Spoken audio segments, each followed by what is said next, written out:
Di tengah gejolak sosial politik Indonesia yang semakin memanas, suara penting datang dari para akademisi Indonesia di Britania Raya. Mereka adalah bagian dari diaspora yang tetap peduli dan terhubung dengan tanah air, meski berada ribuan kilometer jauhnya. Dalam situasi penuh ketidakpastian, suara mereka menjadi penyeimbang di tengah riuhnya opini publik dan derasnya arus informasi yang kadang menyesatkan.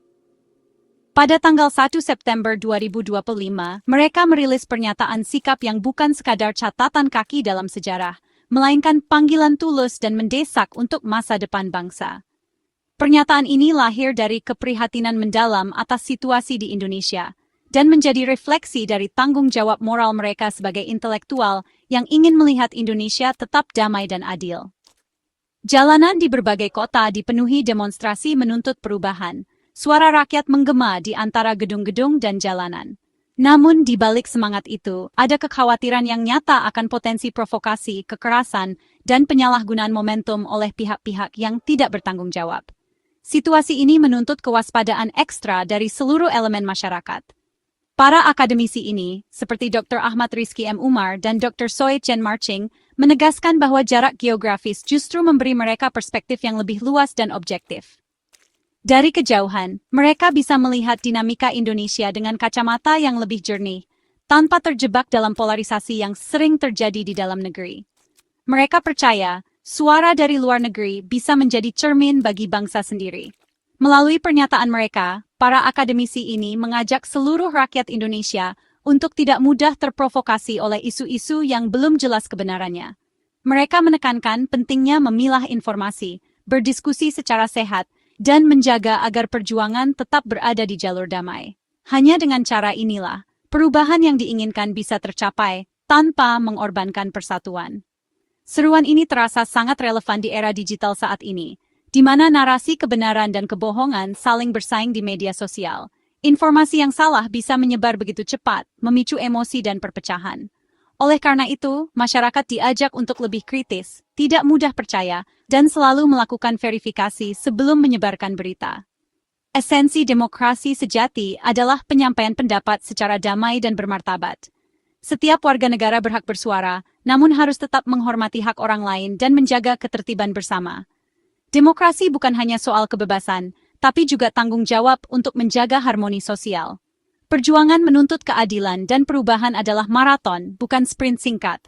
Dibutuhkan integritas, kesabaran, dan strategi yang matang agar tujuan besar bisa tercapai. Setiap langkah kecil, setiap dialog, dan setiap aksi damai adalah bagian dari perjalanan panjang menuju Indonesia yang lebih baik. Panggilan dari Inggris ini ibarat lentera kecil di tengah gelapnya tantangan, membantu kita menavigasi jalan menuju Indonesia yang lebih adil, damai, dan sejahtera. Suara mereka adalah pengingat bahwa harapan selalu ada selama kita mau menjaga kewaspadaan dan persatuan. Jangan biarkan emosi sesaat menodai perjuangan yang telah dibangun dengan susah payah. Setiap tindakan harus dipikirkan matang-matang agar tidak menimbulkan penyesalan di kemudian hari.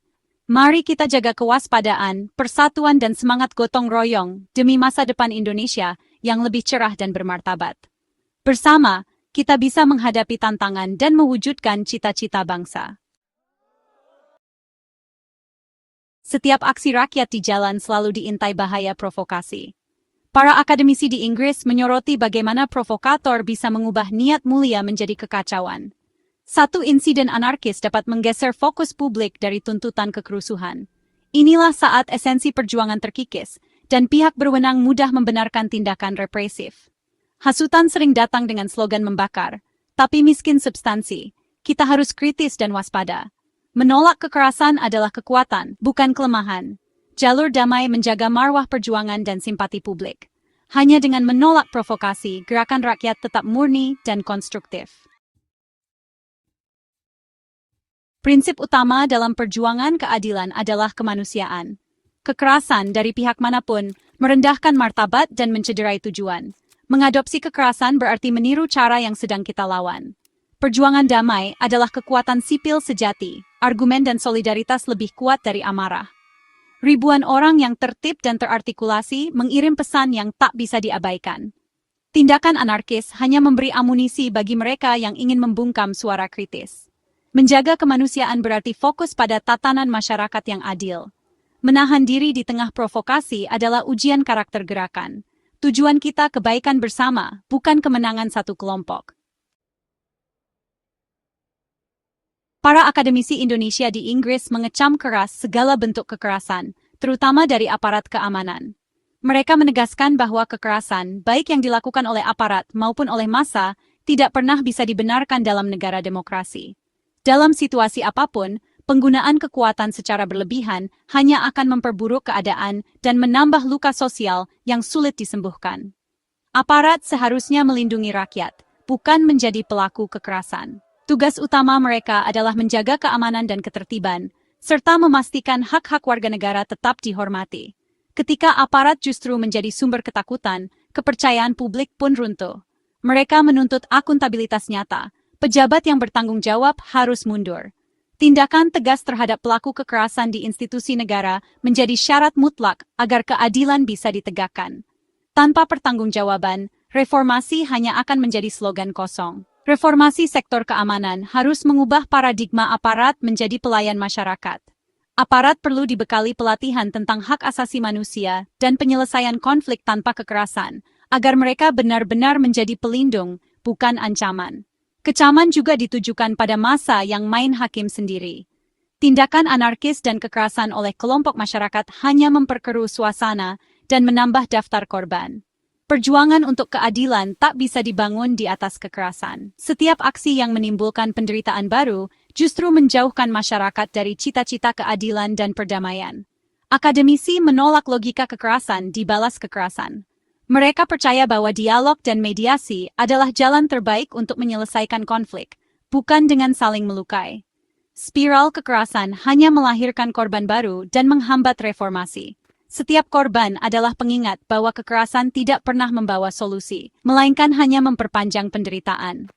Negara hukum harus ditegakkan, aparat dan masyarakat sama-sama wajib taat hukum. Hanya dengan supremasi hukum, keadilan dan rasa aman bisa dirasakan oleh semua pihak. Dialog sehat hanya bisa dimulai jika kekerasan dihentikan. Ruang diskusi yang terbuka dan saling menghormati adalah fondasi utama untuk membangun solusi bersama.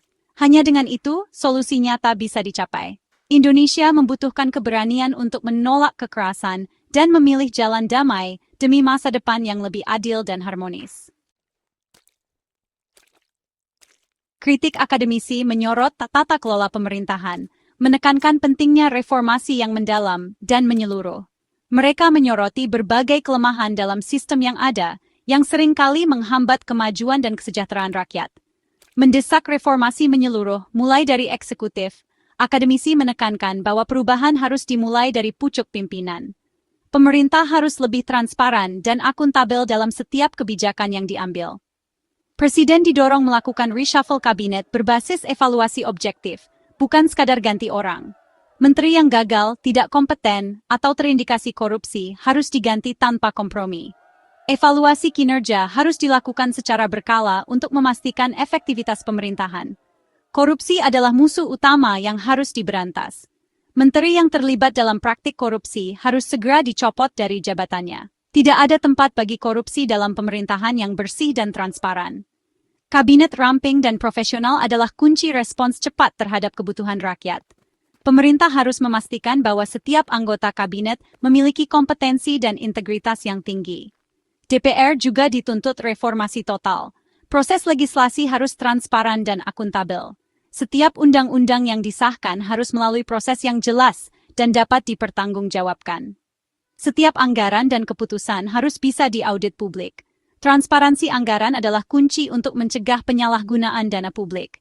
Remunerasi anggota dewan harus proporsional dengan kondisi ekonomi rakyat. Gaji dan tunjangan yang diterima harus mencerminkan kerja keras dan dedikasi mereka dalam melayani rakyat. Ironis jika wakil rakyat hidup mewah di tengah kesulitan rakyat. Gaya hidup sederhana harus menjadi contoh bagi seluruh pejabat publik. Reformasi DPR harus menyentuh aspek kultural dan struktural. Perubahan budaya kerja dan etika harus menjadi prioritas untuk menciptakan lembaga yang lebih responsif dan bertanggung jawab. Kembalikan marwah DPR sebagai rumah rakyat sejati. DPR harus menjadi lembaga yang benar-benar mewakili dan memperjuangkan kepentingan rakyat, bukan sekadar tempat untuk mencari kekuasaan dan keuntungan pribadi. Akademisi mengingatkan agar hak kelompok rentan tak diabaikan. Pekerja informal seperti pengemudi daring dan pekerja rumah tangga butuh perlindungan hukum dan upah layak. Tuntutan buruh soal upah adil dan jaminan kerja harus dijawab dengan dialog terbuka. Kesejahteraan pekerja adalah investasi bangsa. Masyarakat adat juga harus dilindungi dari perampasan tanah dan kerusakan lingkungan.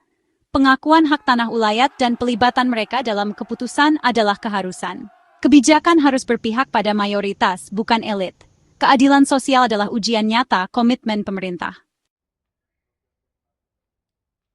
Politik balas jasa merusak tata kelola negara. Jabatan strategis di BUMN dan lembaga negara sering jadi hadiah politik, mengorbankan profesionalisme. Akibatnya, kinerja lembaga menurun dan budaya kerja profesional rusak. Praktik ini juga memelihara dukungan politik dan menciptakan lingkaran setan KKN. Akademisi menuntut seleksi jabatan publik yang transparan dan berbasis integritas. BUMN adalah milik rakyat, bukan partai atau kelompok tertentu. Profesionalisme harus jadi standar utama. Jabatan publik adalah amanah, bukan hadiah politik. Akademisi di Inggris menyerukan refleksi kepada komunitas intelektual dan tokoh masyarakat di tanah air. Mereka harus berani mengambil posisi jelas, membela kepentingan rakyat, bukan sekadar merapat ke kekuasaan. Tugas intelektual adalah menjadi penjaga akal sehat dan nurani bangsa. Kritik konstruktif dan data objektif harus jadi senjata utama. Tokoh masyarakat dan agama harus mencerahkan dan mengadvokasi rakyat, bukan melegitimasi kekuasaan. Fokus pada masalah nyata, ketimpangan, pengangguran, lingkungan, dan hak sipil. Jadilah suara bagi yang tak bersuara, penerang di tengah kegelapan informasi. Sejarah akan mencatat siapa yang berdiri bersama rakyat. Sebagai penutup, para akademisi menyerukan persatuan dan solidaritas di atas segalanya.